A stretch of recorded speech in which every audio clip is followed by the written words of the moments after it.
చూస్తున్నారు కదా ప్రస్తుతం తెలంగాణలో రెండవ ప్రభుత్వంగా వచ్చిన కాంగ్రెస్ ప్రభుత్వం ఏ విధంగా వర్క్ చేస్తుందంటారు మరి? వాళ్ళు ఉన్న దాంట్లో కరెక్ట్ గా చేస్తున్నారు నేను అంటున్నా. ఎందుకని అంటే ఏ విషయం పైన ఏ విషయం పైన? ఇప్పుడు మీరు చెప్పారు కదా 6 పథకాలు, ఆ పథకాలకి ఒక మనీ బడ్జెట్ ఉండాలి కదా. మరి గత ప్రభుత్వం మనకి ఏమి ఇచ్చింది? ఉన్న దాంట్లోనే కదా అతను కూడా చేసేది. మనకు ఆశ కల్పించవచ్చు కానీ ఆశని కొంచెం ముందుకు తీసుకోవాలంటే ఇది మొత్తం సెటరేట్ చేసుకుంటే గానీ.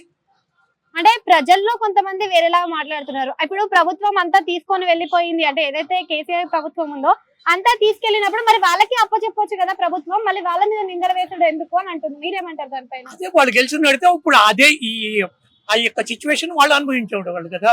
వాళ్ళు గెలవలేరు కాబట్టి ఆ సిచ్యువేషన్ ఇతరుల మీద వేశారు.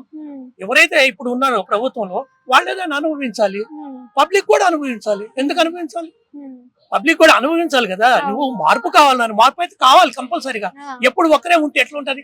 ఏం దోపిడీ జరుగుతుంది, ఏం న్యాయం జరుగుతుంది నీకేం తెలుస్తుందా? చేంజ్ అయితేనే కదా దీంట్లో నుంచి దాంట్లోకి ఏంటి మార్పు అనేది తెలిసింది. ఎవరేం చేశారు? ఇప్పుడు ఈ గవర్నమెంట్ వచ్చి ఈ గవర్నమెంట్ నాకు ఇది ఇచ్చింది, నేను దీంట్లో సర్దుబాటు చేస్తున్నాను అని వాళ్ళు చెప్పగలుగుతున్నారు. అదే ఆ గవర్నమెంట్ చేసింది, మేము ఈ పథకాలు తిన్నాము అని మేము చెప్పగలుగుతున్నాం.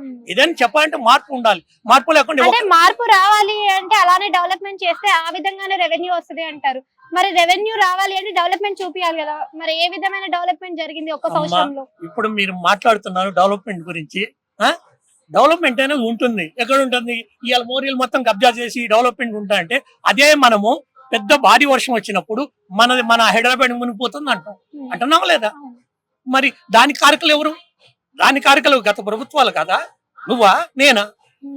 ఎవరు చెప్పు, మరి మీరైనా చెప్పండి. గతం నుంచి వచ్చినవే, అది అప్పటి నుంచే ఉంది అని అంటున్నారు కదా పర్మిషన్లు. ఇప్పుడు కాలువల మీద ఇల్లు కట్టడం కూడా ఇప్పుడు గత ప్రభుత్వం ఏదైతే ఉందో కాంగ్రెస్ ప్రభుత్వం ఉన్నప్పుడే ఆ ఇండ్లకు పర్మిషన్ ఇచ్చింది. ఎవరు చేసిందైనా తప్పే అంటున్నా నేను. అర్థమవుతుందా మీకు? ఎవరు చేసినా, గత ప్రభుత్వం చేసినా, ఇప్పుడు ప్రభుత్వం చేసినా, మధ్యలో ఉన్న ప్రభుత్వాలు చేసినా, ఎవరు చేసినా అది తప్పు అవుతుంది. తప్పును కాదనే శక్తి మనకు లేదు. అది ప్రకృతి దాని యొక్క వైపర్యాన్ని చూపిస్తుంది. ప్రకృతి దాన్ని ఏం చేస్తుంది? ఇలా ప్రకృతితో మేము కొట్లాడగలుగుతామా? మనం ప్రకృతితో ఏమిటి యుద్ధం చేయలేం కదా. ప్రకృతిలో కలిసిపోవాల్సింది మనం కూడా ఒకరోజు.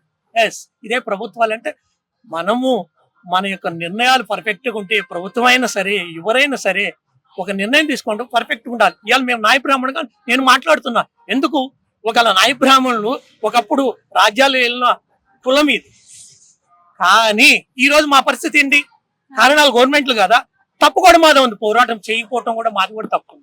అదే నాయ బ్రాహ్మణులు తప్పు. ఇవాళ అదే కులాలు, అదే ప్రభుత్వంలో ఉన్న కులాలు ఇవాళ వాళ్ళకి 5 ఎకరాలు అంటే భూములు ఇచ్చేస్తారు.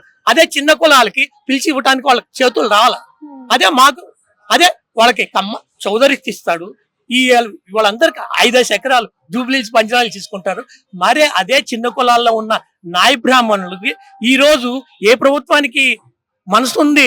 ఇస్తాను ఆ ప్రభుత్వం అంటుంది, ఈ ప్రభుత్వం. ఏ ప్రభుత్వం ఇంతవరకు మాకు ఇచ్చి మమ్మల్ని ముందుకు తీసుకెళ్లే మార్గాన్ని అయితే నాయ బ్రాహ్మణులకు దారి చూపమను. అప్పుడు మార్పు అయితే తథ్యం కావాల్సిందే అని